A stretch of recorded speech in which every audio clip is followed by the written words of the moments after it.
Bonsoir à tous, bonsoir à toutes et surtout merci de nous rejoindre ce soir pour cette nouvelle conférence de 2021, un partenariat qui est signé Devoteam, GIS et Club Alma. Je suis Charles Puot, vice-président conférence du Club Alma et donc ce soir je suis en duplex avec Florent Fonsalas, responsable communication interne et événementielle chez GIS. Et donc ce soir notre thème, vous le savez, c'est la cybersécurité dans le domaine du sport, voire de l'e-sport.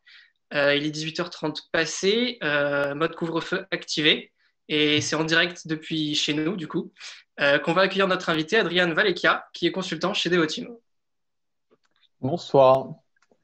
C'est un plaisir déjà d'être avec vous, hein, effectivement, comme tu le dis, Charles, Plaisir partagé. en duplex. Mais je respecte, comme vous pouvez le voir, mon couvre-feu également aussi. Donc, en termes de sécurité, on est déjà, on est déjà sur un bon niveau. Est-ce que c'est bon pour vous si on y va? Allons-y, Florent, peut-être C'est tu veux dire parfait. un petit mot? Moi, je voulais surtout remercier Devoteam qui nous fait confiance avec cette conférence et voilà. Et merci à toi, Adrien, de venir avec nous pour nous partager cette conférence ce soir. Voilà. Et n'hésitez pas à poser toutes vos questions dans le chat, on essaiera d'y répondre pendant la conférence.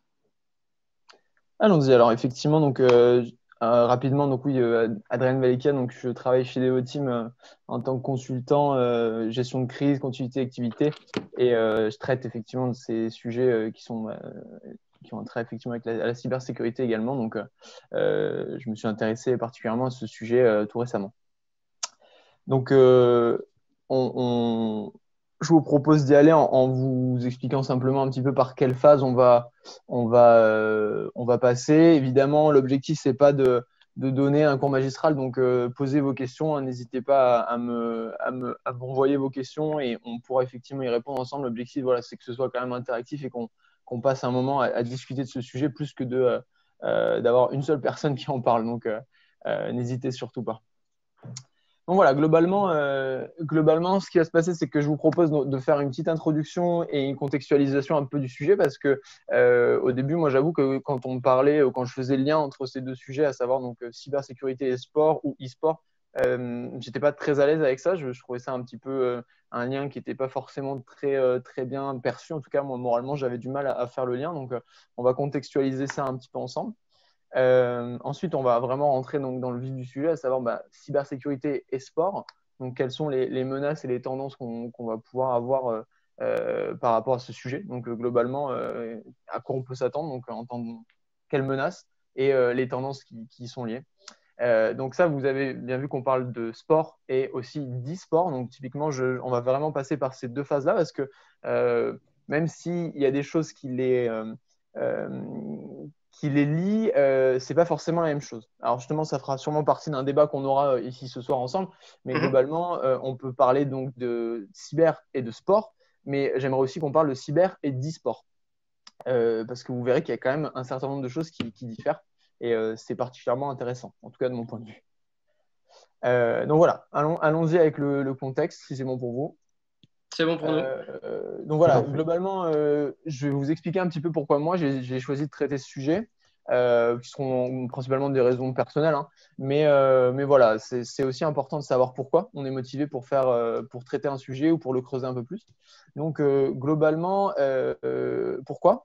Ensuite, on fera une définition aussi des termes, parce que globalement, traiter un sujet, c'est bien, mais il faut aussi savoir de quoi on parle. C'est-à-dire, moi, j'aimerais vraiment qu'on pose ces bases-là pour vraiment avoir une définition qu'elle soit sémantique, mais au moins vraiment de savoir de quoi on parle, sur quelle base on part. Et je vous parlerai je vous parlerai de ce que moi j'appelle le triptyque de la digitalisation. Donc c'est vraiment ce qui lie, c'est un peu le ciment de notre sujet aujourd'hui. Donc voilà, je vous en parlerai. Alors voilà, donc à titre très personnel, donc moi j'ai voulu lier ces deux sujets parce que je suis sportif depuis ma tendre enfance et je suis moi, pour ce qui me concerne, ça fait 17 ans que je suis poloiste, donc je fais du water polo. J'ai joué en première division et je continue à jouer un certain niveau. Donc voilà, moi je voulais vraiment allier ces deux choses qui moi me sont que j'affectionne particulièrement, qui sont voilà, le sport et en l'occurrence la cyber, qui est mon corps de métier. Donc que j'affectionne tout particulièrement. Donc, globalement, je me suis posé la question du lien qu'il pouvait y avoir entre ces deux sujets. Et effectivement, vous verrez qu'il y en a un et il est assez intéressant. Donc, pour moi, typiquement, c'est un sujet qui n'est pas forcément assez traité. Donc, en faisant mes recherches, en l'occurrence, parce que au début, j'ai commencé par écrire un article sur ça, je me suis rendu compte qu'en fait, c'était un sujet qui était très peu abordé. Et à l'heure actuelle, j'ai que Atos, en tout cas, j'ai réellement vu qu'il n'y avait que Atos qui pouvait traiter d'un point de vue professionnel ces sujets-là. Donc, je suis persuadé qu'à l'avenir, c'est un sujet ou du moins une niche sur laquelle il y a pas mal de choses à faire. Et donc voilà, à mon sens, sur un investissement un peu plus conséquent qui est nécessaire en tout cas dans ce domaine-là. On va voir pourquoi. Et ça s'accompagne évidemment, pour ma part, d'un pressentiment. Voilà, il y aura vraiment du sujet à traiter d'un point de vue. Voilà, moi professionnellement, je parle vraiment avec ce prisme vraiment focus sécurité et cybersécurité en l'occurrence. Donc je suis persuadé qu'il va y avoir beaucoup de choses à faire et malheureusement et heureusement, mais globalement ça va arriver, je pense. Donc, pourquoi dans le sport il y aura besoin de se sécuriser et d'avoir recours à des moyens de cybersécurité. Bien sûr. Je t'en prie, vas-y. Vas-y. Alors du coup, moi je voulais juste te poser une petite question. Du coup, est-ce que chez Devoteam, toi, du coup, est-ce que tu as l'occasion de bosser un peu là-dessus ou pas encore? Ah bah justement, c'est en partie pour ça que moi je me suis un peu lancé dans ces écritures d'articles et ces sujets-là. La réponse est non, en fait. Pour l'instant, j'ai pas pu traiter réellement de ces sujets-là parce que finalement, bah, je pense qu'il n'y a pas. Soit les potentiels clients se rendent pas forcément compte du besoin qu'ils auraient à ce niveau-là. Donc j'en profite pour dire que voilà, si vous êtes dans le domaine du sport et vous envisagez après cette conférence que bah, potentiellement, effectivement, ça peut être intéressant parce que vous verrez que ça peut être l'objet de problématiques de sécurité et de cyber. Euh, N'hésitez pas à nous contacter, mais en l'occurrence, non, j'ai pas l'occasion de le faire, donc j'espère qu'à l'avenir, ça sera le cas. On espère aussi. Voilà. J'espère que tout ira bien pour ces entreprises, mais globalement, on serait très content de pouvoir les accompagner chez Devoteam. Ok, top. Mais voilà, donc finalement, à la question de pourquoi traiter encore ce sujet, bah voilà, c'est un sujet innovant et globalement, pour moi, c'est un secteur qui va devenir porteur. Donc à ce niveau-là, je suis persuadé que c'est vraiment une niche. Donc, je vais commencer en fait vraiment entre guillemets la conférence par une espèce de mise en situation. En 2022, donc au Qatar, on sait qu'il y a un énorme événement footballistique qui va avoir lieu. Euh, et typiquement, on a tous en tête que le Qatar est un pays dans lequel effectivement il fait quand même extrêmement chaud et donc il va y avoir des besoins à ce niveau-là, donc au niveau du stade d'aération. Et ça va s'accompagner justement je pense que d'énormément de logistique d'un point de vue voilà, Bien sûr, ouais. qui sera relié par le côté technologique justement. Moi, ma question, c'est demain, admettons, il y a un match de football et les stades ils ont prévu ils ont prévu en fait de mettre l'aération dans tout le stade pour pouvoir justement rafraîchir et jouer dans des conditions, disons, un peu plus optimales. La question, c'est demain, s'il y a un sabotage d'un point de vue, voilà, là, je rentre vraiment dans la cyber, hein, si on arrive à saboter le système qui traite de l'air conditionné, qu'est-ce qui se passe? Donc, j'ai pas prévu de donner une réponse, mais c'est juste pour se poser la question de demain, il y a ça qui se passe. Donc demain, voilà, il y a cette problématique-là. Est-ce qu'il y aura des morts? Est-ce qu'il y aura des blessés? Et quelles sont en fait les conséquences de ce sabotage-là? Donc c'est vraiment pour se mettre dans l'ambiance et se dire qu'en fait, ben, le lien, il se fait aussi par ces petites choses-là, de se poser la question de ah, et si tout ce qui est relié à l'heure actuelle technologiquement à un système d'information, si ça, à un moment, on arrivait à le saboter, ou si on arrivait à rentrer dedans, ou si on arrivait à le maîtriser.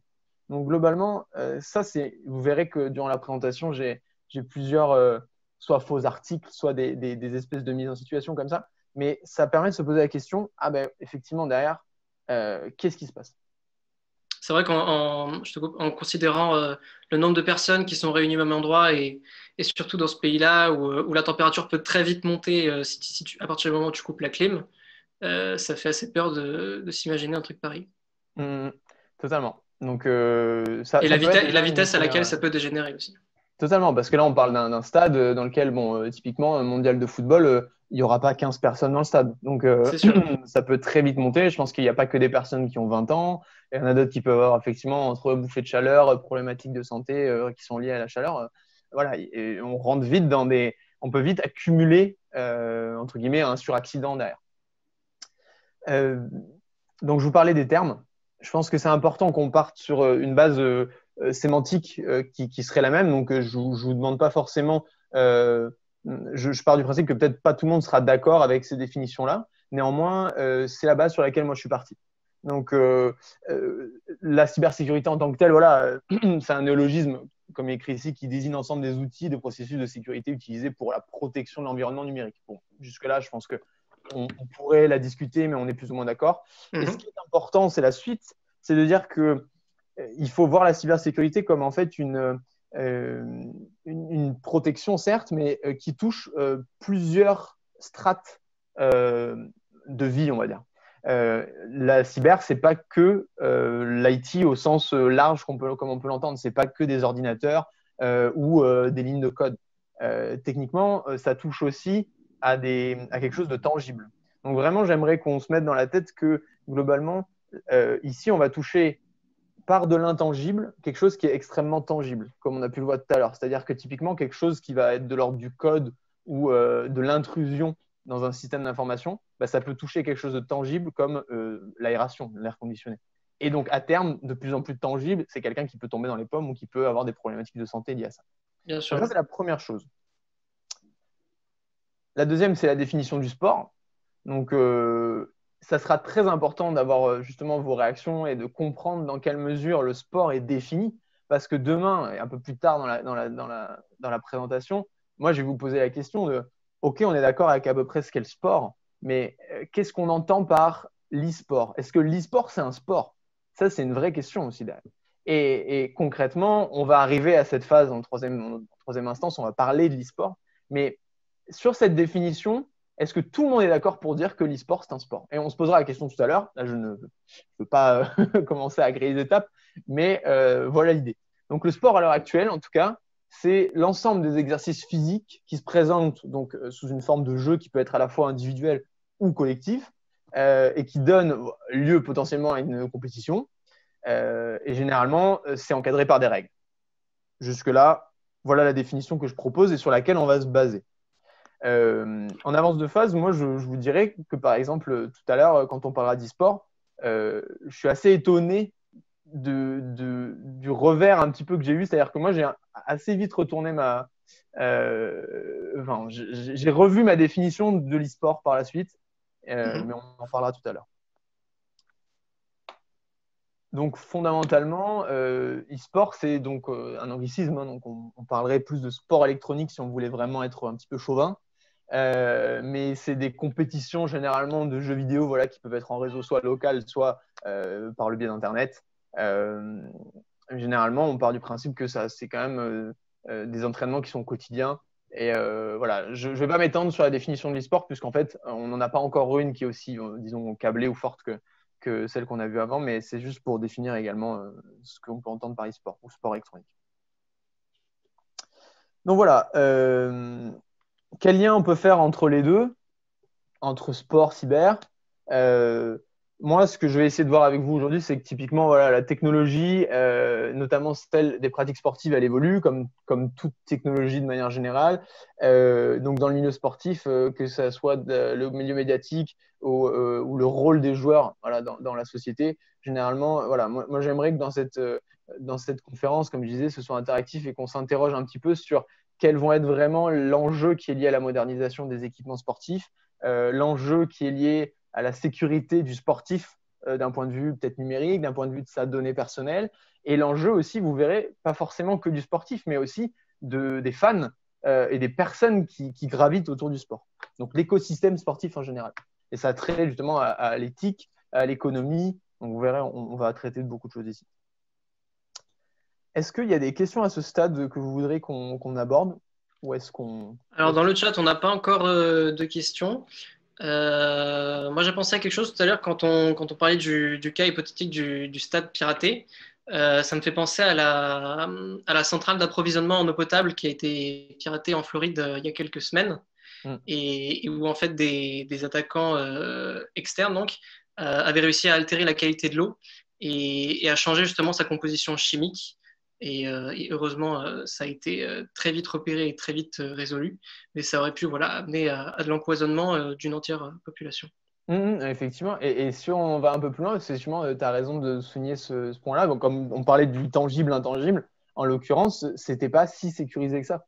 Mm. C'est ça qui est dingue. Et effectivement, ça pose la question de les ressources comme de l'eau, qui est quand même sûrement la base sur laquelle nous, c'est vraiment une des bases, enfin, c'est Clairement, ouais. vital.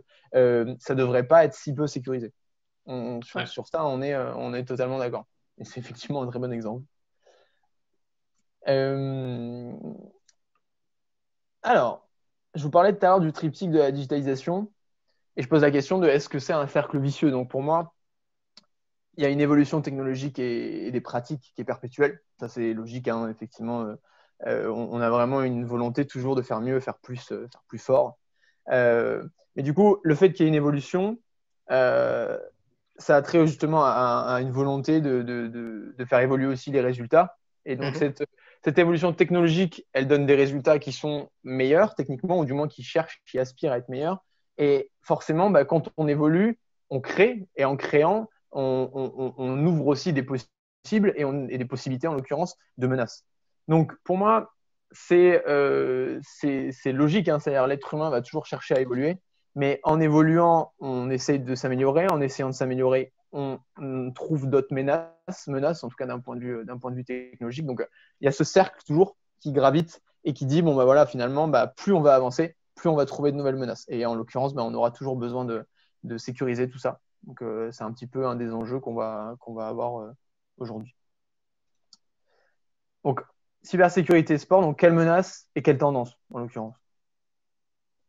Donc ça, on en a parlé très rapidement, mais je vais vite arriver sur les typologies. Tout à l'heure, on parlait, donc je vous avoue que moi, quand je faisais justement ces recherches, je me disais, bon, bah voilà, sport et cyber, bah, j'étais vraiment cantonné aux sportifs.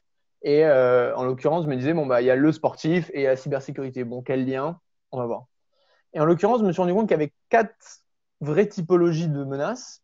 En l'occurrence, il y a vraiment celle qui est liée au SI, donc l'infiltration des sites ou globalement des SI dans le monde du sport. Ça, pour le coup, j'ai quelques petits exemples que je peux vous donner, mais on avait vu qu'il y avait eu, par exemple, en 2014, et le ministère, quand il y avait la Coupe du Monde donc, au Brésil, Mhm. il y avait eu le ministère des Sports avait justement subi une attaque de type DDoS, quoi. Donc ça, c'est vraiment pas jeune, hein, comme ça date pas d'un an ou deux, ce genre d'attaque typiquement. Et on peut voir que voilà, il y a vraiment, je ne vais pas vous donner tous ces exemples. Je pense qu'on peut en trouver aussi sur Internet, mais globalement, ça arrive. C'est-à-dire que typiquement un ministère des Sports, donc vraiment étatique, hein, pour le coup, peut subir des attaques. Et c'est pas passé loin en l'occurrence. Il y a une autre typologie qui ressort beaucoup, c'est l'escroquerie qui est liée aux billets. Par exemple, en 2008, à Beijing, on s'est rendu compte qu'il y avait eu enfin, pour le coup, il y a quelqu'un qui avait réussi à faire en sorte que des gens achètent des billets pour les Jeux Olympiques qui étaient faux. Donc, en l'occurrence, là, on n'est plus seulement sur les sportifs, mais on est toujours dans cet écosystème sportif, mais là, ça traite peut-être plus à la notion de billetterie, à la notion de personnes qui achètent Mhm. quelque chose qui est lié justement au sport de manière générale. Donc, encore une fois, il y a énormément de menaces qui peuvent tourner autour de ça. Et typiquement, acheter des billets qui sont faux pour des Jeux Olympiques, généralement, au prix des billets, ça donne quand même pas très envie. C'est sûr.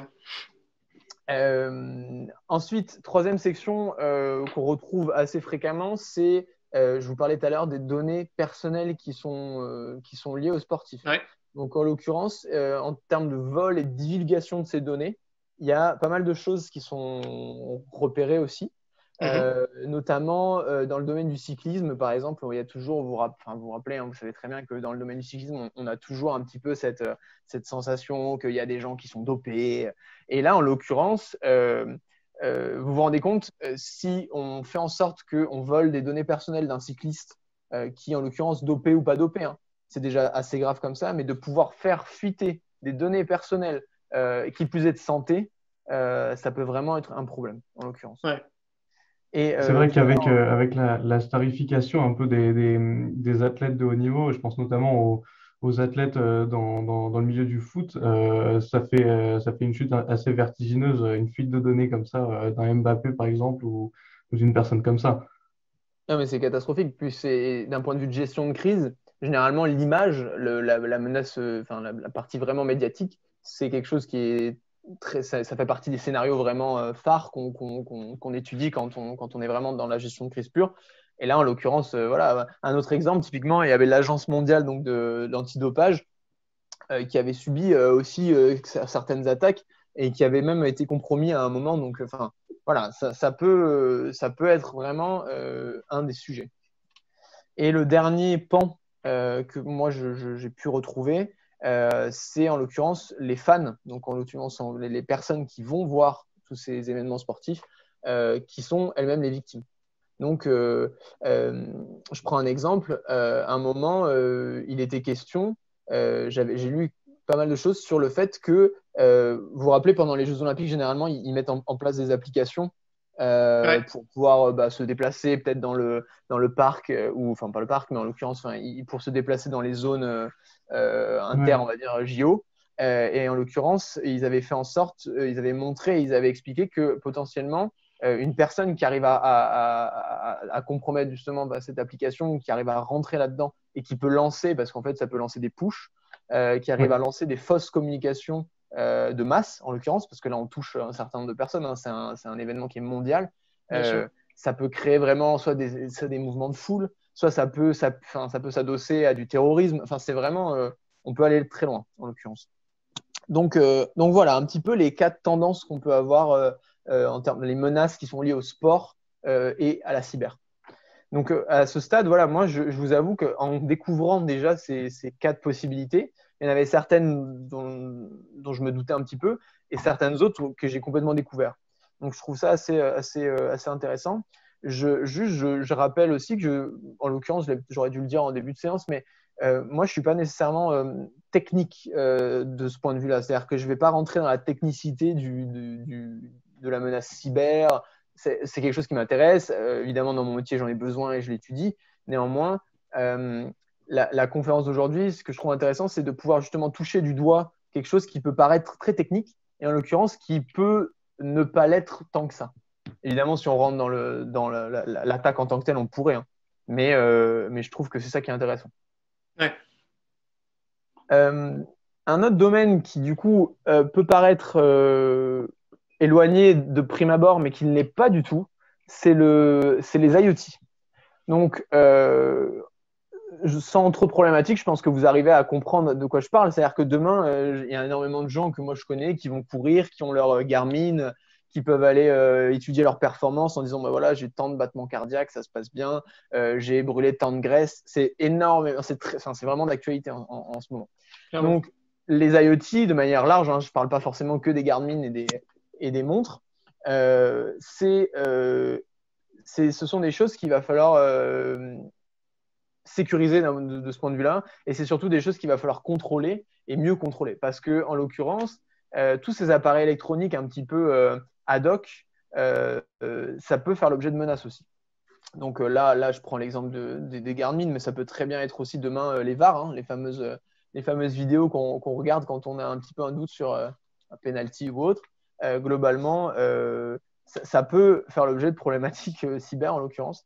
Et les installations sportives de manière générale, hein, là on parle des équipements, ça pourrait très bien être aussi les portes par exemple électriques qu'on a à l'entrée de certains stades, ou voilà, toute la technologie, encore une fois on revient au triptyque dont je vous parlais, hein, toute la technologie l'amas de technologie qu'on commence à avoir autour du sport, qui avant n'était pas présent, et ben, mine de rien, ce sont des portes d'entrée pour des potentiels, enfin des personnes qui seraient mal intentionnées, pour pouvoir justement créer, avoir cette faille qui pourrait causer des problèmes.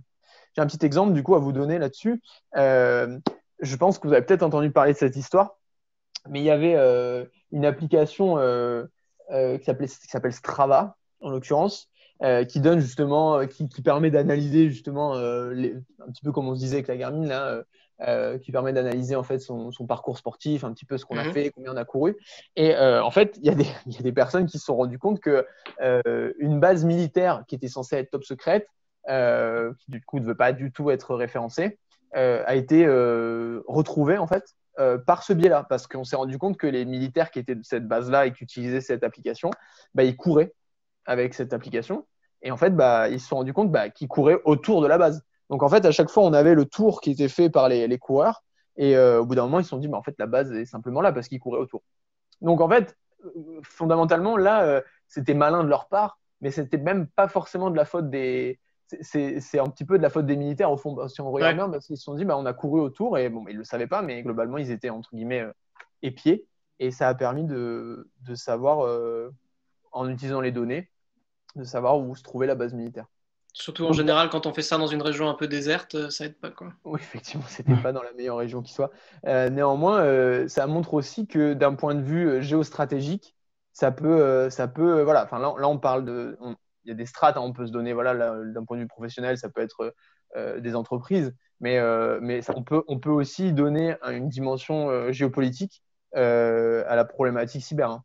Et c'est clairement le cas, puisqu'on voit bien que récemment, euh, Madame Parly a aussi lancé un certain nombre d'initiatives pour pouvoir justement commencer à rentrer dans cette guerre, je vais dire, même si ce n'est pas le bon terme,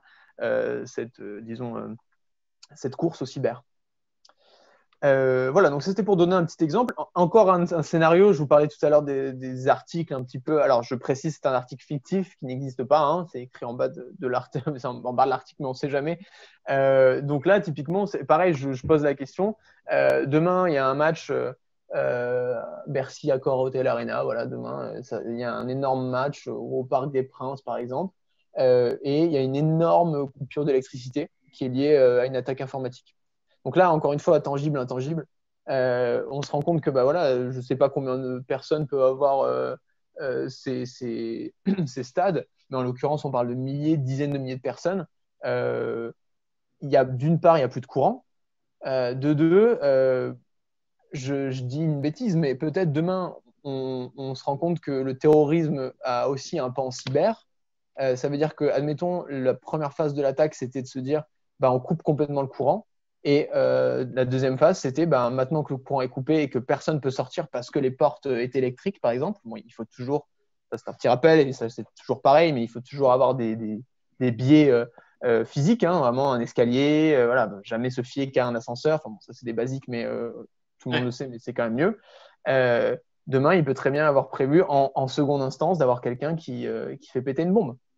Je dis ça comme ça, mais globalement, si j'y pense en 2 secondes, ça veut dire que quelqu'un qui a vraiment une mauvaise idée peut très bien arriver et mettre son attaque cyber,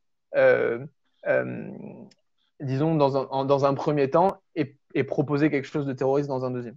On parlerait de cyberterrorisme en l'occurrence, hein. C'est pas un terme qui est disons, inconnu. Donc voilà, c'est un article qui est fictif, mais globalement, voilà, JO 2024, ça peut très bien arriver qu'on se retrouve devant une coupure de courant qui finalement fait énormément de victimes, potentiellement. Est-ce que ce stade, ça vous est clair? Enfin, je veux dire, est-ce que c'est un lien qui Complètement, ouais. qui vous parle en l'occurrence? Ouais. Et peut-être que est-ce qu'il y a des questions peut-être là à ce stade? Moi, j'ai aucun problème. Enfin, on peut faire une petite pause question. C'est à vous de me dire. Moi, j'avais une question. On a parlé donc des gadgets et de l'expansion de la technologie dans le milieu du sport.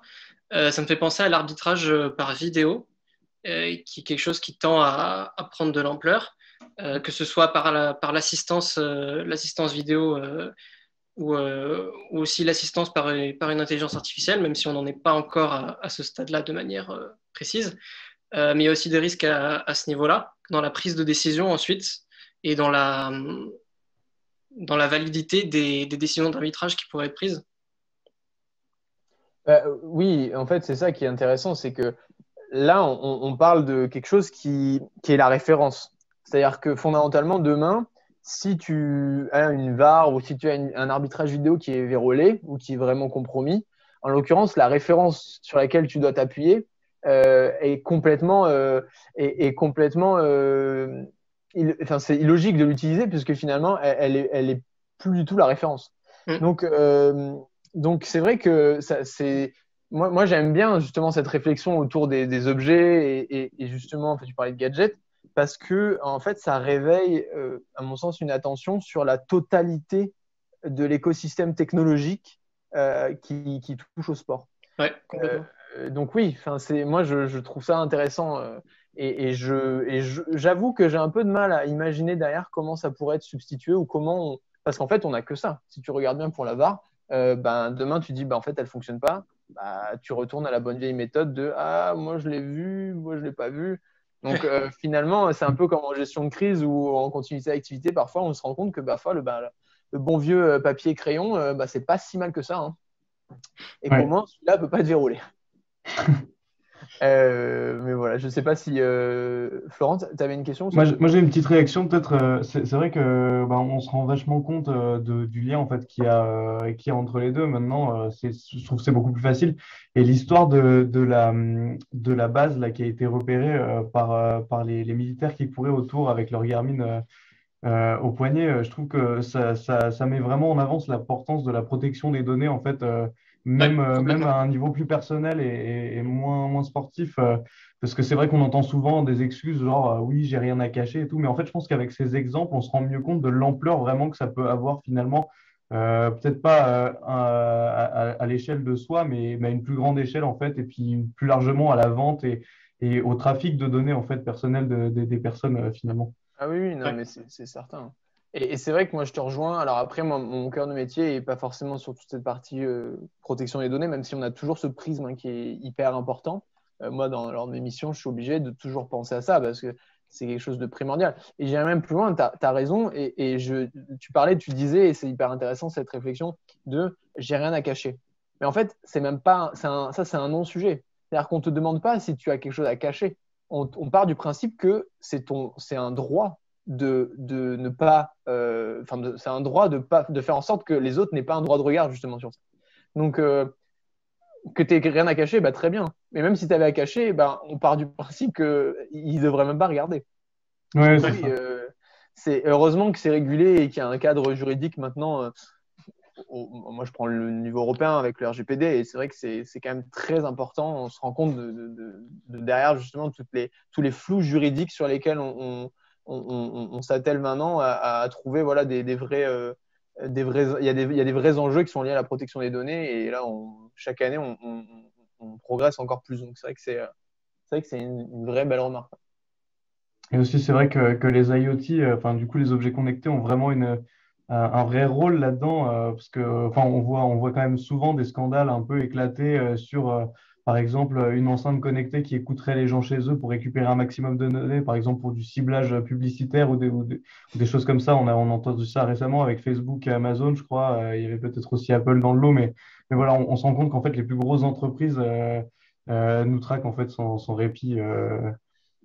C'est assez effrayant, hein. Par ailleurs, moi, j'avoue que je m'étais informé sur justement en fait, ils utilisent surtout, enfin, il y a un paradigme en fait qui est hyper, enfin, c'est utilisé de manière assez, c'est hyper intelligent hein, comme façon de fonctionner et l'utilisation de la donnée, elle fait que derrière, ça propose quand même euh, automatiquement. Par le biais des données qui sont collectées, des propositions, des publicités. Enfin, c'est vrai que maintenant, on est entouré par tout ça. C'est parfois un peu effrayant parce que justement, euh, moi, là, je n'ai pas le mot qui me vient, mais justement, je dis paradigme, mais en fait, c'est un espèce, c'est un code en fait qui tourne perpétuellement pour à chaque fois réadapter. Je vais retrouver ce mot après, mais c'est pas très grave. Un algorithme? Algorithme, ouais, excuse-moi. Ouais, les algorithmes sont assez effrayants et justement, bon, Ouais, justement, je me rends ouais. compte à quel point ça. Parfois, quand on se plonge dans le sujet, on se dit waouh, je vais ressortir un peu la tête parce que ça me fait un peu peur quand même. Ouais, bien sûr. Mais du coup, bah, transition parfaite pour le coup, bah, dire bah, comment on peut se prémunir de tout ce qu'on vient de voir par la suite, ce qu'on a vu juste avant. Euh, pour moi, donc, il y a effectivement un besoin d'adaptation, hein. Donc, il faut vraiment chercher à adaptation au sens même intellectuel. C'est-à-dire que je pense que c'est hyper important d'être conscient, d'être sensibilisé même à ces problématiques-là. Parce que le premier pas vers justement la protection, c'est aussi la sensibilisation dans un sens. C'est de se rendre compte que ces menaces, elles existent. Et on devrait être capable déjà de pouvoir se rendre compte seul qu'elles peuvent être pas trop loin.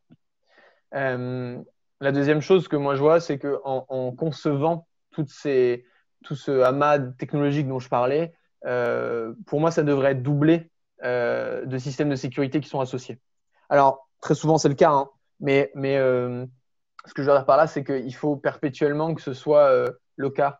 Et le fait de créer quelque chose et de ne pas le sécuriser ou d'avoir un moyen de sécurité derrière, ça veut dire que justement, il y a encore une fois un flou sécuritaire sur lequel on peut avoir une breach comme ça et avoir cette petite faille sur laquelle on dit je peux exploiter quelque chose. Fondamentalement, de manière générale, moi dans mon métier, c'est quelque chose que je mets vraiment en avant, c'est qu'il faut tester tout ça, ces moyens de sécurité et la sécurisation de manière générale.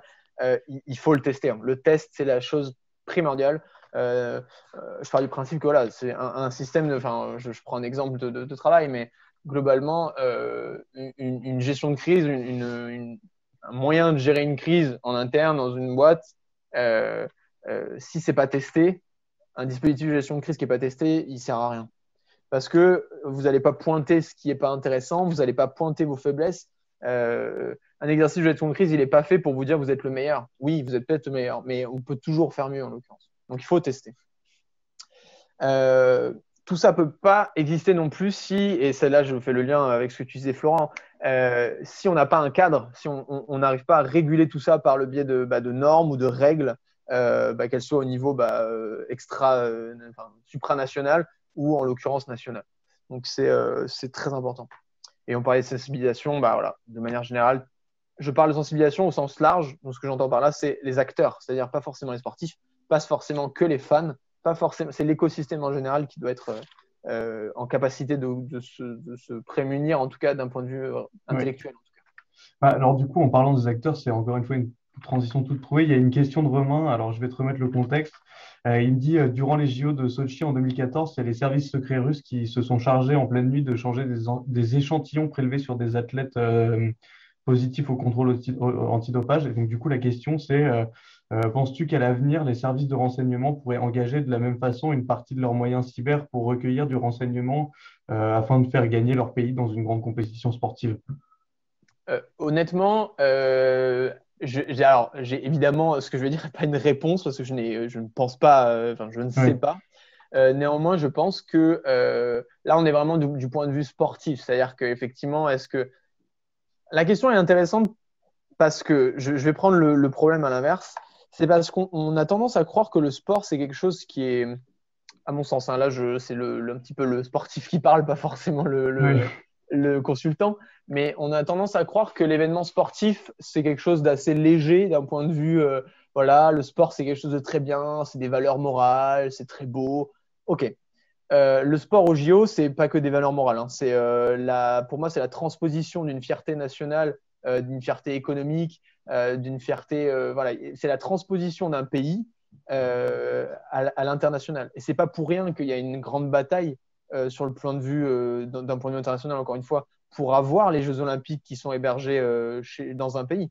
C'est parce que c'est à la fois des enjeux économiques, certes, mais c'est aussi la capacité de montrer au monde pendant quelques mois que tout se passe ici. Donc, pour répondre à la question, je dirais que peut-être qu'à l'heure actuelle, ce n'est pas le cas, mais je pense que plus tard, on sera en capacité, pour faire rayonner, parce qu'on là, on parle de soft power, on ne parle pas c'est pas du hard, mais d'un point de vue soft power, le sport est un vrai acteur. Donc, je pense que pour faire rayonner son pays, on sera, ou on est peut-être déjà en capacité d'utiliser des moyens je ne sais plus quel terme il utilisait, mais des moyens de services secrets en tout cas, pour peut-être, on va dire, faire peser la balance autrement. Je pense que c'est une question très intéressante par ailleurs, parce que justement, à l'heure actuelle, en tout cas, le cyber fait partie intégrante des services secrets. Ça, c'est une certitude. C'est même, je dois dire, les guerres à l'heure actuelle, elles sont en partie gagnées parce qu'il y a un moyen de renseignement et un moyen disons, militarisé ou militarisation de la cyber, on va dire, ou une cyberisation du militaire. Oui. Un terme qui n'existe pas par ailleurs. Mais en tout cas, très bonne question. Merci beaucoup. Encore une fois, une transition toute faite, c'est magnifique. Du coup, se pose la question. Donc, un petit peu, on revoit le triptyque dont je vous parlais. On voit le dilemme, en fait, c'est est-ce qu'on doit stagner ou est-ce qu'on doit progresser? Évidemment, la réponse elle est toute faite. De toute façon, l'homme va continuer de progresser, ou tout le moins d'un point de vue va tendre à progresser. Donc, fondamentalement, le risque, ça sera que plus on progresse, plus on va se mettre face à des potentielles failles et qu'il va toujours falloir perpétuellement s'adapter. Même si c'est le propre de l'homme, j'ai envie de vous dire, s'il y a des gens qui créent de la technologie, ça veut dire qu'il y a des gens qui sont capables de la casser. Donc, je pense que voilà, il y a un dilemme de stagner, progresser qui va être progresser, certes, mais il va falloir quand même le faire avec parcimonie, on va dire, parce que si on suit un rythme qui est trop élevé, mais que derrière on n'est pas capable de sécuriser d'un point de vue cyber, d'un point de vue général, on va se retrouver avec des vraies problématiques de sécurité et à terme des vraies problématiques, peut-être même internationales. Parce que le sport peut être un biais. Hein. Là, on peut tourner ce sujet un peu comme on veut, hein. Mais les Jeux Olympiques, encore une fois, ça peut aussi être un biais pour créer l'attentat terroriste le plus énorme qui existait sur Terre, peut-être. Je ne sais pas. Mais globalement, ça peut aussi être une problématique. Je tiens à dire que ça peut faire pas joyeux comme ça, hein, mais le sport est quand même une très belle chose. Hein, mais voilà, c'est juste pour se rendre compte aussi des problématiques. Bien sûr, ouais. Mais voilà, je parlais des valeurs, tout ça. Évidemment, le sport, moi, c'est quelque chose, c'est essentiel à ma vie hein, personnellement, mais je veux dire de manière générale, c'est ce qui drive beaucoup de choses chez certaines personnes. Donc voilà, demain, on va se retrouver avec un certain nombre de menaces par la suite. Donc là, c'est des slides qui sont assez générales, mais ces deux-là se rejoignent. Ce qu'on retrouve est à peu près bien résumé ici. C'est-à-dire que fondamentalement, on parlait des objets. Le hacking des objets va devenir un des enjeux, je pense. Effectivement, tu avais raison, Charles. La manipulation des données personnelles de santé des athlètes, ça va devenir un enjeu aussi. Apparemment, ça c'est réellement des études. Hein, c'est pas là pour le coup, c'est plus. Il y a certaines choses qui étaient de l'ordre du pressentiment. Là, on est vraiment. Je me base aussi sur des faits, hein, sur des choses réelles. Hein. Je vais pas juste passer une conférence sur mon sentiment. Parfois, ça n'intéresse pas grand monde. Donc voilà, le côté santé, le côté IoT. On parle beaucoup des transports sportifs aussi. Donc ça, globalement, je pense qu'on fait un petit peu référence au côté un petit peu supply chain, c'est-à-dire le côté transport qui est lié aux enjeux sportifs. Donc c'est vrai que c'est intéressant de se dire, bon bah voilà, demain la sécurisation des transports pour les sportifs et de peut-être tout ce qui est la logistique autour du sport, voilà, la supply chain sportive au fond. Ça, c'est un sujet qui peut être vraiment intéressant pour le coup. Parce qu'en fait, c'est un vernis qu'on peut mettre dans un tas de domaines. En l'occurrence, cyber et sport, c'est un vernis. Supply chain, pour le coup, ça peut être un vernis. Donc, moi, c'est ça qui me plaît dans ce sujet. La manipulation des systèmes d'entrée. Donc, en l'occurrence, on parlait des portes, on parlait des gates de manière générale. Donc, tous les systèmes d'entrée, s'ils sont digitalisés, et à un moment, ça veut dire qu'ils peuvent être aussi compromis. Encore une fois, pas qu'un ascenseur, s'il vous plaît. Et après, voilà, là, je pense qu'on se rend compte de plus en plus à quel point les réseaux sociaux et les réseaux de manière générale, le côté médiatique du sport va devenir un enjeu de cyber. Je pense même que c'est à l'heure actuelle un des majeurs, hein, honnêtement. Je prends un exemple tout bête. Hein. Là, on a vu récemment qu'il y avait énormément de personnalités avec un certain nombre de mouvements qui sont récents aussi, qui ont été mis en examen ou du moins pour lesquels on parle de pédophilie ou de choses comme ça, ou même de viol, demain, si on part du principe qu'on utilise les données d'une personne et qu'on les tourne un petit peu par-ci, par-là, et qu'on dit cette personne, en fait, elle m'a violé ou elle a violé telle personne ou c'est un pédophile, typiquement, si la personne, admettons, heureusement en France, on a la présomption d'innocence, mais je veux dire, globalement, si cette personne n'a rien fait et qu'on voulait juste toucher son image, demain, avec les médias et avec les réseaux sociaux, cette personne, elle peut se faire massacrer.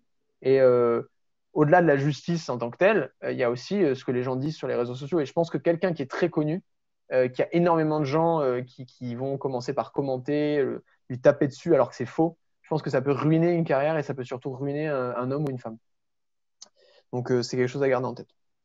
Donc voilà, de manière générale, là, j'ai un petit peu fait un mix de ce qu'on peut voir ici, mais c'est les menaces qu'on va voir dans les prochaines années, en tout cas, à notre sens. Encore un petit exemple rapide de ce qui pourrait arriver. Donc, typiquement, 2023, Stade de France, compétition internationale, fausse alerte à la bombe. On va dire qu'il y a quoi, 50 000 personnes dans le stade. 50 000 personnes, fausse alerte à la bombe. Allez, partons du principe qu'il y a les 3/4 qui paniquent. Ça veut dire qu'on a quand même un certain nombre de personnes qui vont courir dans tous les sens, qui vont se sauter dessus, qui vont se marcher dessus. Voilà, moi, à titre personnel, moi j'étais à Nice le 14 juillet quand il y a eu les attentats. J'étais sur la promenade. Honnêtement, j'ai vu ce que faisaient les gens quand ils devenaient fous et quand ils se rendaient compte que c'était la panique réellement. Il y a vraiment des gens qui sont capables de se marcher dessus. Il y a vraiment des gens qui sont capables de se pousser. Il y a vraiment des gens qui sont capables de devenir vraiment dingues. Donc voilà, demain, fausse alerte à la bombe en 2023. Quelles sont les conséquences? Encore une fois, je n'apporte pas de réponse, mais je vous invite juste à vous questionner sur les enjeux qui sont derrière. On parlait des valeurs. Voilà, bon, là, encore une fois, j'utilise une image qui m'était propre. Hein.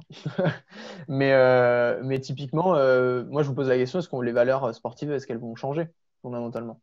Est-ce qu'il va y avoir un changement des valeurs? Est-ce qu'il va y avoir un statut du sportif qui va changer? Est-ce que sport e-sport, c'est la même chose? On va y arriver du coup là dans la troisième section, mais du coup, fondamentalement, je pose aussi la question, est-ce que derrière, on va avoir un changement radical aussi du statut, des valeurs, du sport et des sportifs? Encore une fois, je n'ai pas de réponse, mais j'ai ma petite idée.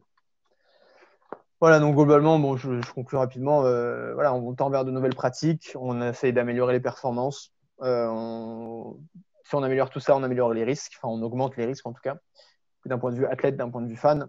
Voilà, on va voir des nouveaux risques émerger et évidemment, on espère voir aussi émerger des nouveaux moyens innovants de sécuriser tout ça. J'aimerais rebondir sur ce que tu disais par rapport aux performances.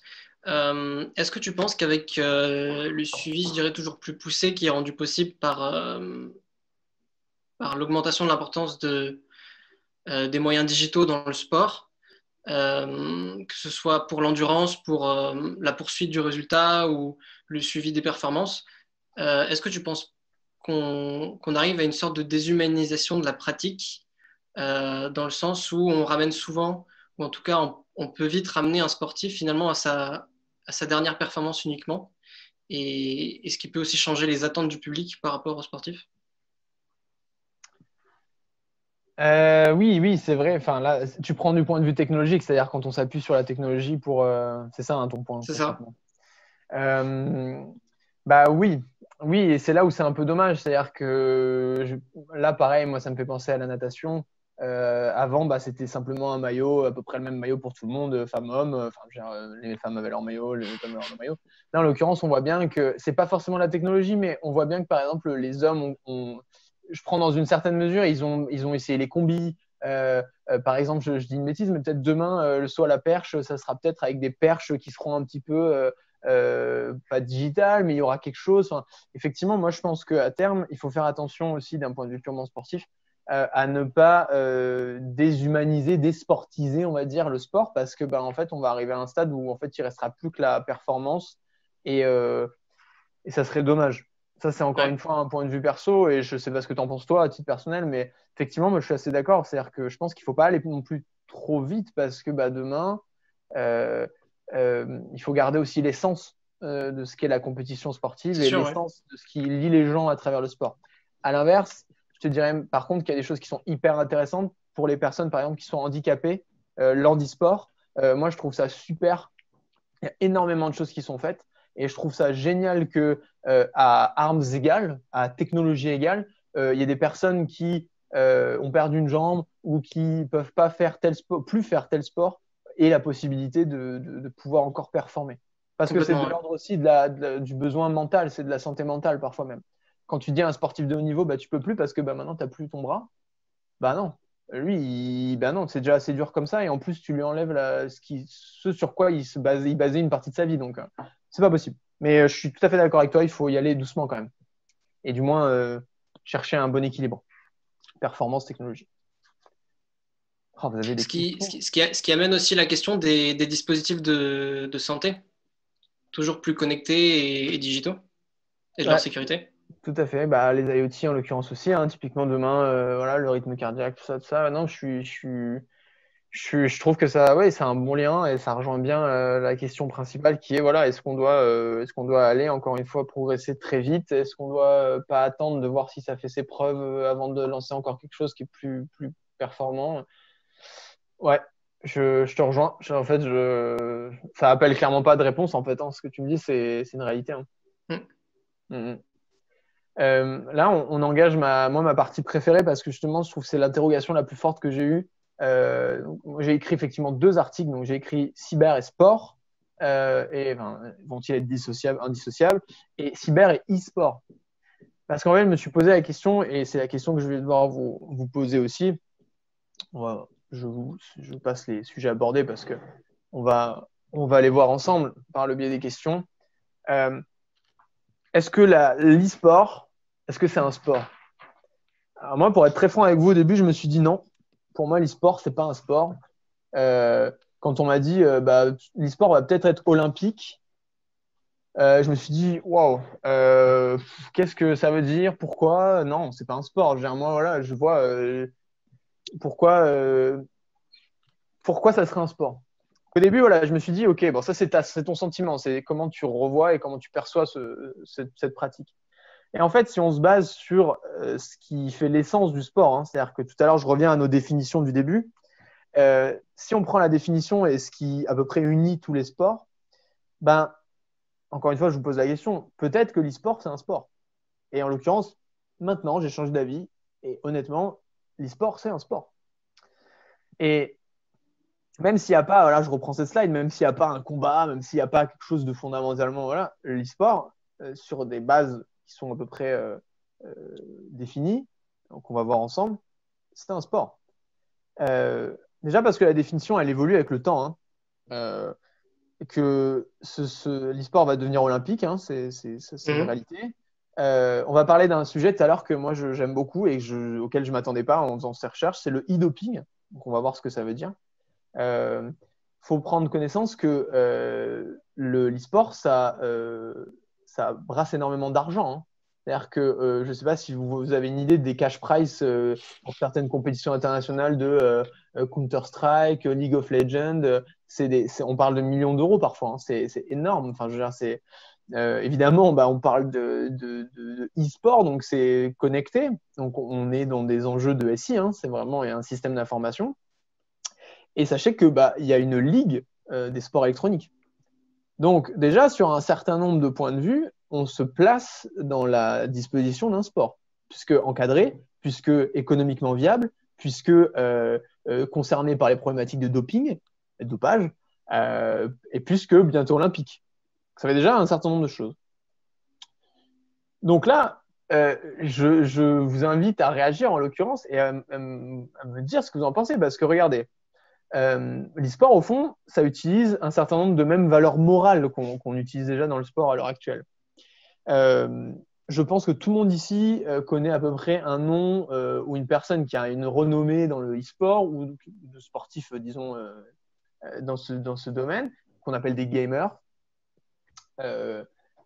Notamment parce que tu parlais starification tout à l'heure, Florent, et c'est hyper intéressant parce que là, il y a une réelle starification. C'est-à-dire que, je prends une bêtise, je dis une bêtise, mais un mec comme Gotaga, par exemple, que vous devez connaître, hein, je pense. Hein, déjà, je pense qu'il fait beaucoup d'argent et surtout, il est écouté. C'est-à-dire qu'il a un auditoire, il a un certain nombre de personnes qui sont derrière et qui l'écoutent et il ne peut plus maintenant. Il est arrivé à un stade où il a une stature qui fait qu'il ne peut plus dire n'importe quoi sur les réseaux et il serait puni s'il le faisait d'un point de vue juridique. Donc voilà, et il y en a même certains qui s'engagent dans des causes humanitaires, ça je voulais le rajouter parce que c'est vrai que c'est important parce que mine de rien, ils apportent leur pierre à un édifice qui est totalement louable. Hein. Donc voilà, la question c'est un sport bientôt olympique, qu'est-ce que vous en pensez? J'ai mis ces petits bonhommes parce que voilà, j'attendais un peu vos réactions et je ne sais pas s'il y en a, mais globalement j'espère. pour moi, de base, ça devait pas être un sport. Ça devait pas être un sport qui plus est olympique. Le karaté n'est pas olympique, par exemple. Il y a certaines gymnastiques qui ne sont pas olympiques non plus. Et je me disais, non, c'est pas possible. Ça peut pas exister. Et en fait, si on prend, là, je repasse je vais rester sur cette slide, mais par exemple, si on regarde un sport comme, je vais essayer de froisser personne, mais un sport comme le tir à l'arc, qui demande un certain nombre de concentration, enfin une grande concentration, qui a pas nécessairement. Alors, je connais pas assez bien ce sport pour voilà, je prie les archers de bien vouloir m'excuser, mais ça demande pas non plus physiquement. C'est pas comme par exemple le rugby. On fait un contraste là, mais voilà, ça demande pas un effort physique et pourtant c'est olympique. Et pourtant, un gamer, il s'entraîne tous les jours pendant des heures et des heures et des heures. Et pourtant, peut-être que il doit se préparer physiquement parce que son dos doit être prêt à ça. Donc, globalement, il y a un certain nombre de choses qui sont à prendre en compte. Et moi, j'ai trouvé agréablement, j'étais agréablement surpris de voir qu'en fait, il y a un certain nombre de choses qui font que c'est un sport. À mon sens, en tout cas. Au-delà, vas-y, je te laisse terminer. Non, justement, je voulais savoir s'il y avait des réactions là-dessus. Je me dis, au-delà de l'entraînement et de la concentration, que ce soit individuelle ou en équipe, dans le sport, il y a aussi la notion de bien-être physique et de conservation d'une certaine forme de par l'exercice. C'est pas forcément ce qu'on s'imagine quand on pense à l'e-sport. Et en fait, moi, je dois dire que j'ai déjà vu, les gamers, hein, je pense à un certain niveau, il y a un entraînement. Hein. C'est-à-dire qu'il y a à la fois une prépa physique, parce que ça paraît bête, mais il y a certains jeux sur lesquels il faut quand même avoir une dextérité, ou il faut quand même avoir un usage des mains qui est quand même Bien sûr, assez costaud. Et tu vois, en général, il y a une vraie préparation, il y a un vrai encadrement qui est fait autour de ces sujets-là. Donc, moi, je suis assez persuadé maintenant que ça peut largement rentrer dans un domaine qu'on considère comme sportif. Et je ne sais pas si vous avez des réactions sur ce sujet. Moi, ça m'intéresserait aussi de savoir à terme ce qu'en pensent les gens, parce que je trouve que c'est une vraie question, quoi. Moi, c'est vrai que j'ai une petite réaction du coup à chaud comme ça. C'est vrai qu'en reprenant ta définition du sport que tu avais donnée au début, là, tu avais donné dans la définition, tu parlais d'un effort physique. C'est vrai que du coup, dans ce domaine de l'e-sport, on l'a quand même beaucoup moins que dans d'autres sports, comme par exemple le rugby dont tu parlais tout à l'heure. Et moi, je me demande du coup maintenant jusqu'où on va appeler une activité un sport. Parce que par exemple, moi, je me dis, par exemple, prenons l'exemple d'un pianiste de haut niveau qui il s'entraîne obligatoirement plusieurs heures par jour. Il doit avoir une capacité de concentration assez colossale pour pouvoir jouer, par exemple, devant des gens en concert. Dans quelle mesure, pourquoi on n'appellerait pas ça un sport, je veux dire le piano aussi, à partir de là, finalement, en prenant en compte que finalement le e-sport maintenant devient un sport? Oui, là où tu as raison, c'est que c'est ce qu'on se disait tout à l'heure, en fait, c'est qu'il y a une redéfinition des principes, en fait. Et la définition qu'on avait au début, et c'est pour ça que j'avais un petit peu précisé, c'est que la définition qu'on avait du sport, c'est peut-être celle qu'on a et qu'on se traîne depuis peut-être 20 ans, 30 ans, 50 ans. Et peut-être que maintenant, elle change. Alors moi, le premier, hein, j'avoue, water polo, c'est quand même assez physique aussi. Et j'avais peut-être même pas envie, c'était un petit côté orgueilleux de dire, j'avais peut-être pas envie de me dire que c'était du sport. Mais parce que c'est juste un comparatif. Et si on s'extirpe un peu de cette vision, si on garde un peu plus, on garde un petit peu de plus loin, le piano, à ce titre-là aussi, ça pourrait très bien être considéré comme, ou du moins la définition qu'on aurait du sport ferait rentrer le piano dans un sport. Je suis d'accord. Ouais, et on a une petite question là dans le chat de Caroline qui demande si les échecs sont considérés comme un sport ou pas. J'avoue que je ne connais pas la réponse. J'avoue que je ne connais pas la réponse non plus, néanmoins, alors je ne pense pas que ce soit considéré comme un sport. Je n'ai pas la réponse. Donc, pour être franc, mais pareil, ça épouse un peu la même forme de réflexion. C'est-à-dire que demain, les échecs, c'est quand même très, très intense intellectuellement.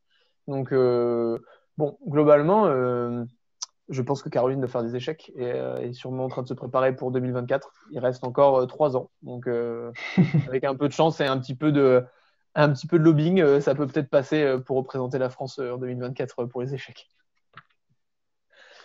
On a Moi, une autre question ah, de Kylian après, qui dit que du coup le plus gros problème de l'e-sport au JO, c'est le choix des jeux qui vont y être. Du coup, sur quels critères on se base pour les choisir? Et est-ce que celui qui est enfin, qui demande le plus d'efforts en jeu ou c'est celui qui attire le plus de spectateurs finalement qui va être choisi? Est-ce qu'il n'y aurait pas un enjeu du coup économique encore là-dedans ou quoi? bah, pareil, c'est une très bonne remarque. C'est-à-dire que, en l'occurrence, en l'occurrence, ça pose la question des critères qu'on pose. Moi, je n'ai pas de vision et je ne saurais pas vous dire quels sont les critères qu'on oppose à un sport ou qu'on demande à un sport pour justement une sélection pour les Jeux Olympiques ou pour être intégré comme une épreuve.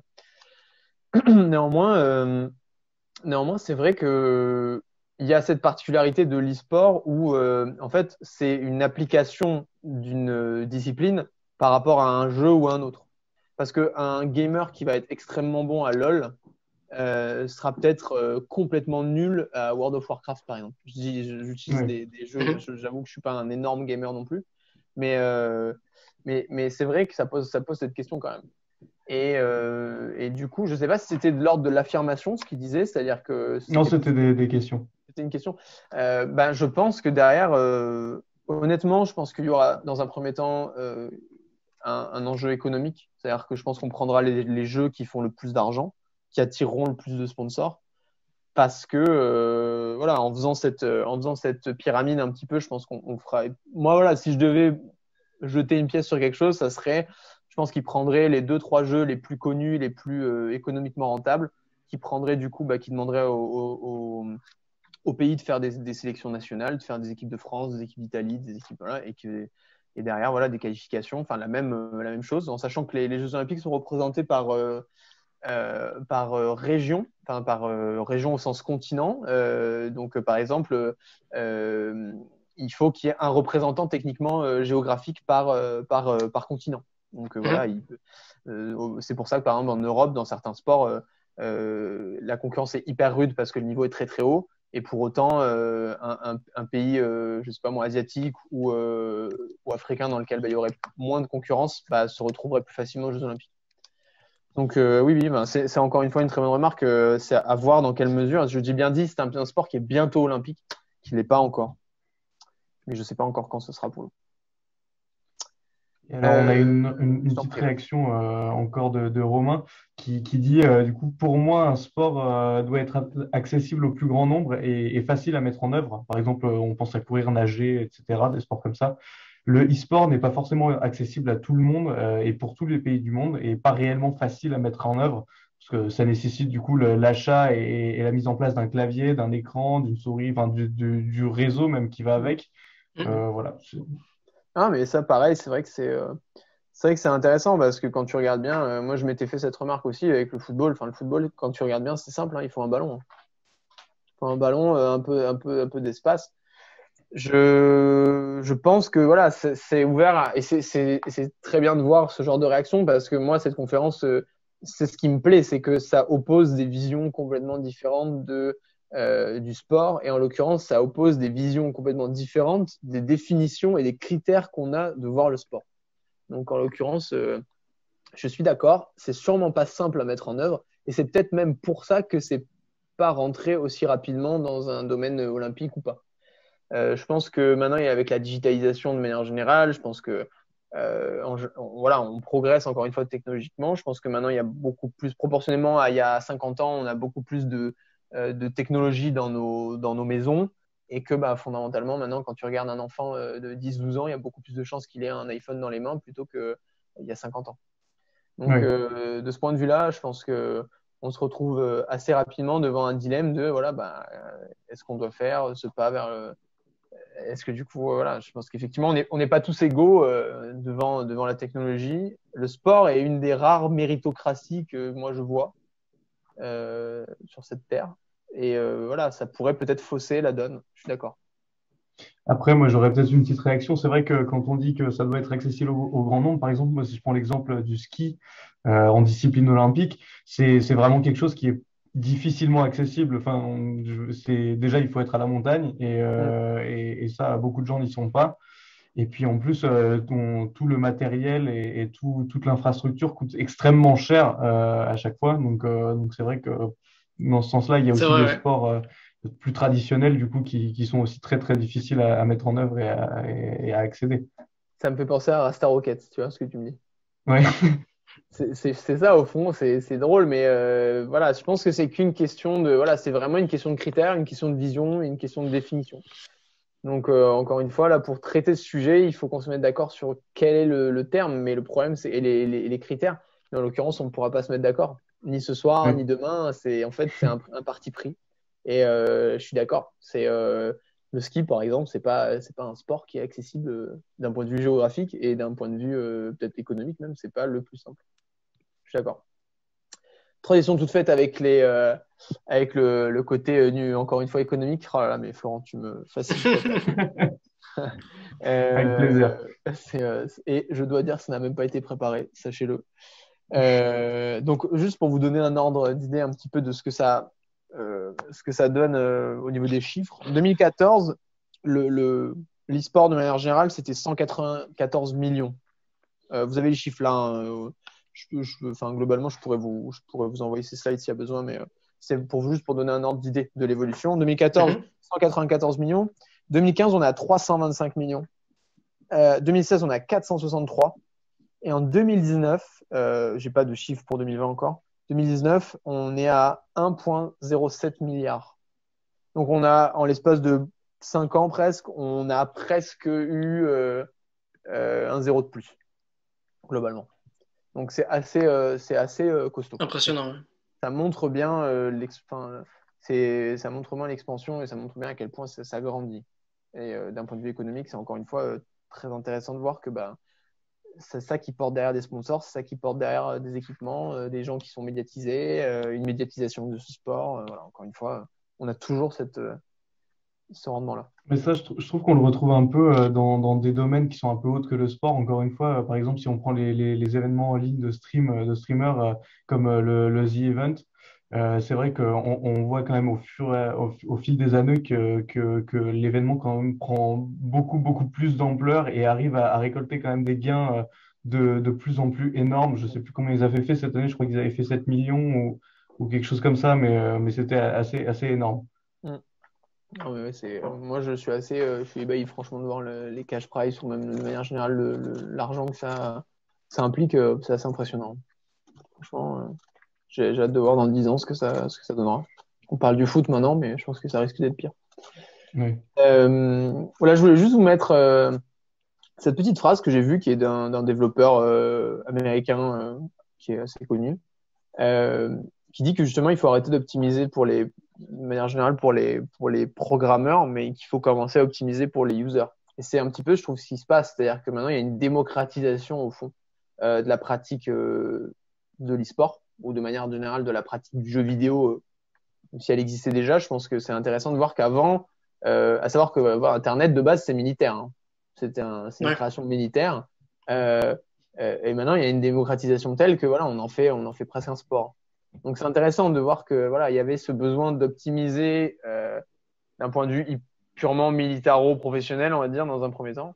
Et qu'après, on en arrive à un stade où ben, tout un chacun peut se retrouver devant un ordi à jouer et à être extrêmement bon finalement et se retrouver à faire des dizaines de milliers d'euros, centaines de milliers d'euros parce qu'on est juste bon, enfin juste, entre gros guillemets, bon dans un sport électronique pour éviter de faire encore une fois un anglicisme. Voilà, donc de manière générale, si on reprend un peu le prisme des risques, hein, parce que c'est ça qui nous intéressait aussi de base, voilà, encore une fois, le SI, on parle d'un SI, hein, pour le coup, on est dans l'e-sport, donc c'est vraiment, il y a un système d'information, c'est vraiment purement connecté à un SI, donc ça donne ça décuple, si ce n'est je ne sais combien, la capacité justement de la vulnérabilité en tout cas derrière que ça implique. Les gamers, du coup, de facto, sont plus exposés hein, parce que bah, ils sont directement, ils font un petit peu leur fortune entre guillemets ou leur image sur un support qui est bah, du coup potentiellement vulnérable. Les fans aussi, Donc en fait, tout le monde, en fait, tout l'écosystème, en l'occurrence, ce mini-écosystème d'e-sport, en l'occurrence, lui, est directement impacté ou peut être directement impacté puisque la base même, c'est l'Internet, c'est la connexion. Ça, c'est un secteur, comme on disait, qui est effectivement énormément porteur de gains. Donc là, je fais encore un parallèle entre le sport et l'e-sport, mais en termes de risque, on se retrouve avec énormément d'argent. Les joueurs pros et les joueurs lambda, en fait, il y a quand même pas forcément de différence. En l'occurrence, ça peut toucher tout le monde, hein, parce que, bon, au même titre que le football, voilà, au même titre que le tennis, tout le monde pourrait aller jouer au tennis, tout le monde pourrait jouer à LoL, mais bon, derrière, en termes de risque, c'est quand même très différent. Donc, je pense que la cybersécurité, à terme, peut vraiment devenir un enjeu essentiel, en l'occurrence, pour la cybersécurité, pour l'e-sport. Et très rapidement, par exemple, la plateforme Steam, vous savez, où vous pouvez télécharger des jeux directement en ligne. Il y a un peu plus de 125 millions d'adhérents à l'heure actuelle, même un petit peu plus, je pense que le chiffre. Et ça génère, à l'heure plus ou moins actuelle, un peu plus de 1,6 du coup milliard de dollars. Donc à peu près en 2021. Donc c'est quand même très costaud. Et il y a énormément de joueurs, hein, comme vous pouvez le voir. Oui. Je vous fais encore une fois un tout petit exemple qui est arrivé. En l'occurrence, il y a un Colmar que je vous conseille pour son marché de Noël par ailleurs aussi. Colmar eSport Show, donc ça c'est quelque chose qui a déjà eu lieu. En l'occurrence, c'est pas une fake news. Hein, ils se sont retrouvés avec ils se sont pris une cyberattaque dans la tête. En l'occurrence, c'est ça. Donc il y avait vraiment là pour le coup, c'était un show. Hein, il y avait 550 personnes donc avec des PC en l'occurrence donc c'était en réseau, voilà. Et là, les 550 personnes en l'occurrence se sont retrouvées sans rien puisque cyberattaque. Donc en l'occurrence, ils se sont retrouvés sans réseau, du coup, sans Internet et coupés de tout. Donc, en l'occurrence, là, c'est pas comme dans le football où on peut sortir et mettre les cages ailleurs. Là, c'est terminé. Là, c'est shutdown. Là, plus personne. Donc, voilà, ça s'est arrivé en l'occurrence. Ça me fait penser à la diffusion de contenu sportif, par exemple, à la télé. C'est quelque chose aussi qui rapporte beaucoup pour les chaînes qui sont par exemple dédiées aux événements sportifs. Ce qui amène aussi la question du streaming illégal de ces chaînes et du manque à gagner que ça engendre. Oui, c'est vrai. C'est vrai que c'est intéressant ce point de vue-là. Parce que honnêtement, j'ai du mal à imaginer comment ça va pouvoir. Enfin, tu vois, comment ça va empirer. Mais très bonne remarque parce que c'est vrai que du coup, derrière, ça. Tu vois, en termes de risque, j'ai plus de mal à me projeter sur les risques d'e-sport, paradoxalement, que sur les risques de sport. Parce que c'est moins ancré dans notre imaginaire, entre guillemets. Donc, c'est vrai que j'ai plus du mal à me dire quels vont être les biais. Alors, j'ai aucun doute qu'ils vont en trouver. Hein, et quels vont être les biais sur lesquels ils vont s'atteler à justement trouver des failles. Et effectivement, le streaming, tout ça, ça risque d'être. Le vol en fait de manière générale, hein, ça va devenir quelque chose de costaud, je pense. Je vous parlais d'e-dopage tout à l'heure. Donc ça, c'est une partie que moi je trouve hyper intéressante. Juste pour vous dire que l'e-dopage, donc c'est quelque chose, c'est une réalité hein, dans l'e-sport sur deux pans. Donc la première, c'est que, alors la première chose qu'on peut considérer comme de l'e-dopage, c'est donc la manipulation des logiciels. Donc typiquement, en gros, c'est quand on va aller altérer un logiciel ou en fait du matériel de manière générale. Et ça va vous donner un avantage stratégique ou ça va desservir votre adversaire. Donc ça, c'est la première chose qui peut être pénalisée. Donc d'un point de vue vraiment, c'est passible de sanction. Hein. Donc c'est-à-dire que typiquement, je vous parlais de la ligue tout à l'heure, l'ESL. Donc c'est la ligue d'e-sport. Ça peut vous permettre, ça peut justement vous faire en sorte qu'ils vous enlèvent des sponsors ou vos soutiens économiques. C'est-à-dire que vous perdez une branche de ce qui vous finance. Donc ça, c'est le premier pan. Donc il y a vraiment cette manipulation donc matériel logiciel, donc vraiment le software. Hein. Ça c'est donc je me dis c'est du dopage, de l'e-dopage au sens intangible.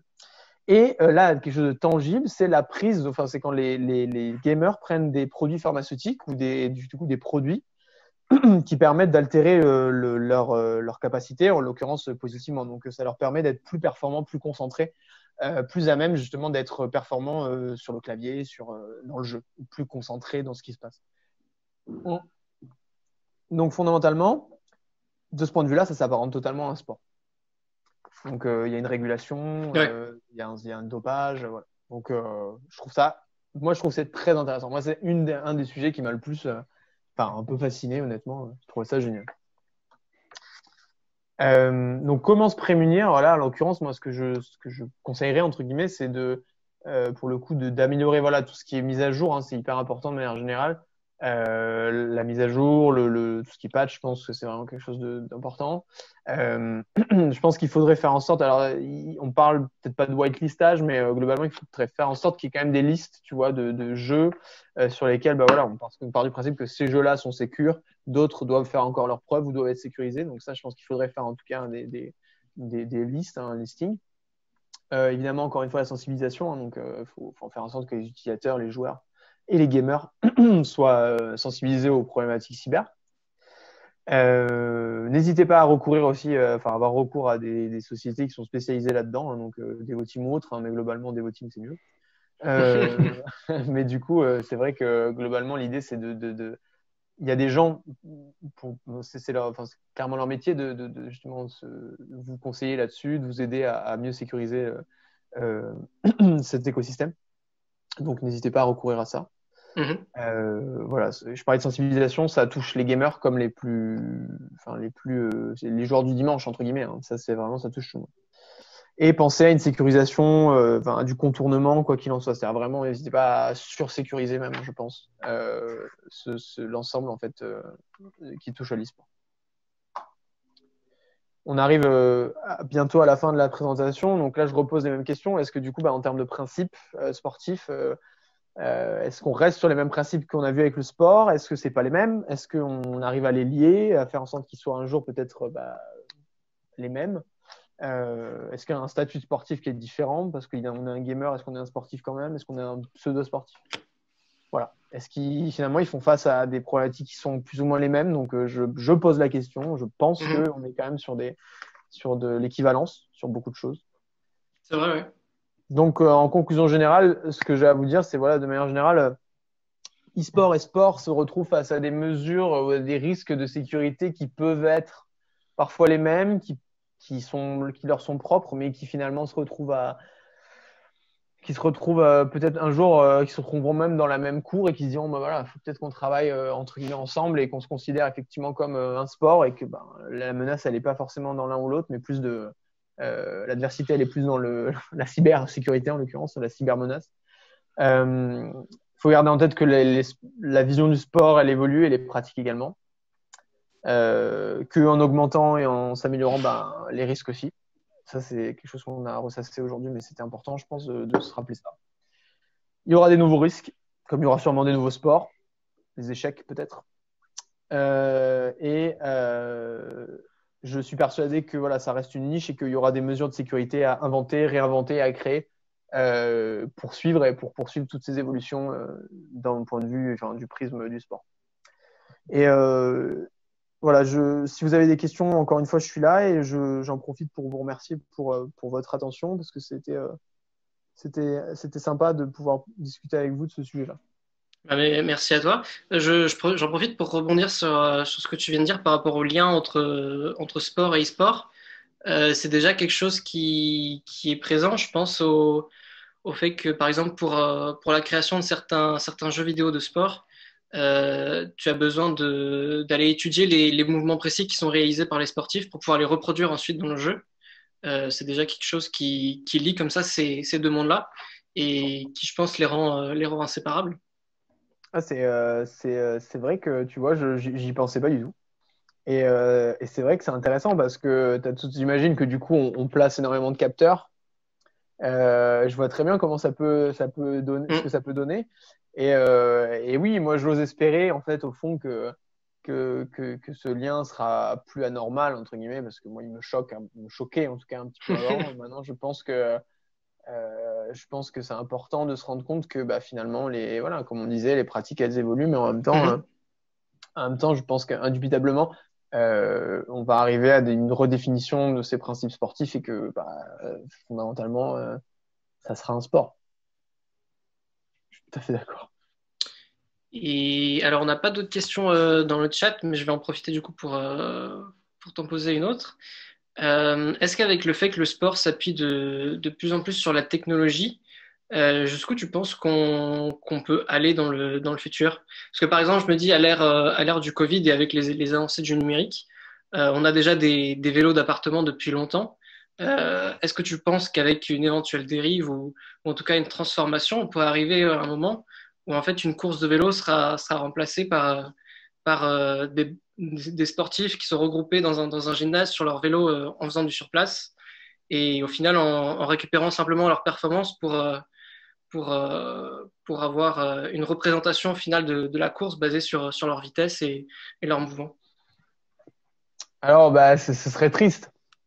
Ah Ce oui. serait complètement triste, mais la question c'est jusqu'où on pourrait aller. Moi, je pense que à un moment, on passera sûrement un cap d'un point de vue technologique, parce que là, quand tu regardes bien, voilà, natation, il n'y a rien qui fait que ça booste d'un point de vue corporel Ouais. ton corps. Après, si on regarde bien, on n'a pas parlé d'une chose qui est par exemple le sport automobile, sur lequel en fait on est déjà dans ces domaines un petit peu technologiques où Ouais. en fait on arrive, on a besoin d'être à la pointe de la technologie, Complètement, on a ouais. besoin de, tu vois ce que je veux dire.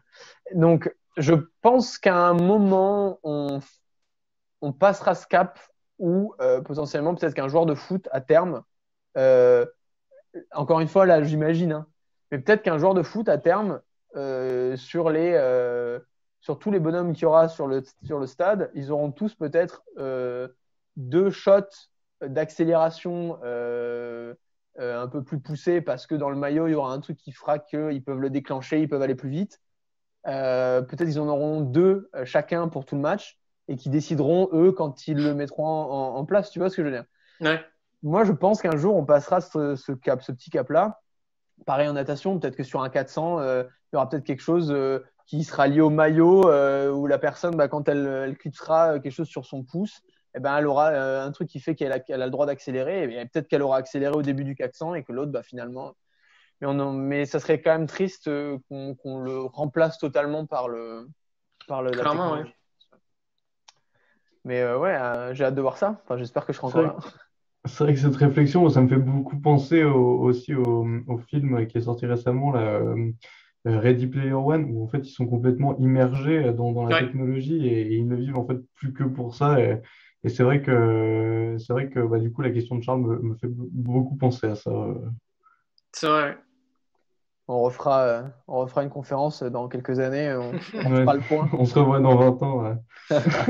Il y a Pierre qui réagit dans le chat et qui nous dit sportifs et équipes de sport investissent déjà dans l'e-sport, avec l'exemple de Tony Parker ou Shulk04 sur LoL. Et donc, du coup, ce serait déjà un autre lien supplémentaire entre le sport et l'e-sport.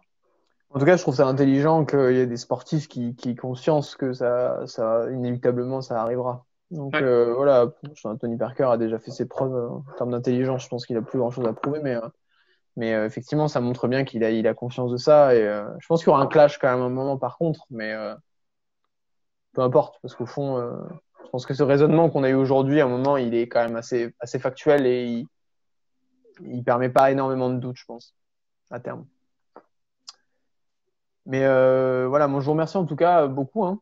C'était un bon Merci à moment toi. pour moi en tout cas. J'espère que voilà, ça a pu vous apporter quelques lumières sur ces Ah bah sujets. beaucoup, beaucoup.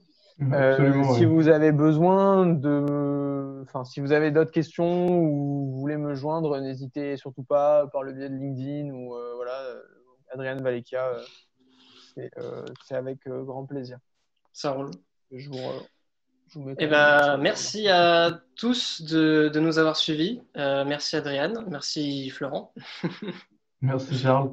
Merci à vous. Et on va souhaiter une bonne soirée à tout le monde. Ouais, Et juste avant, je voudrais vraiment remercier toutes les équipes qui nous ont permis justement de faire tout ça. Je pense au Club Alma et puis à mes chargés aussi chez GIS qui nous ont préparé une ouais, communication d'enfer et tout ce qu'il faut pour qu'on en soit là aujourd'hui. Donc vraiment, je veux leur dire un grand, grand merci. Et puis surtout, merci Adrien d'être venu nous partager tout ça. C'était vraiment Merci beaucoup. super, super intéressant. Avec plaisir, au plaisir d'échanger encore là-dessus. À très bientôt. À la prochaine!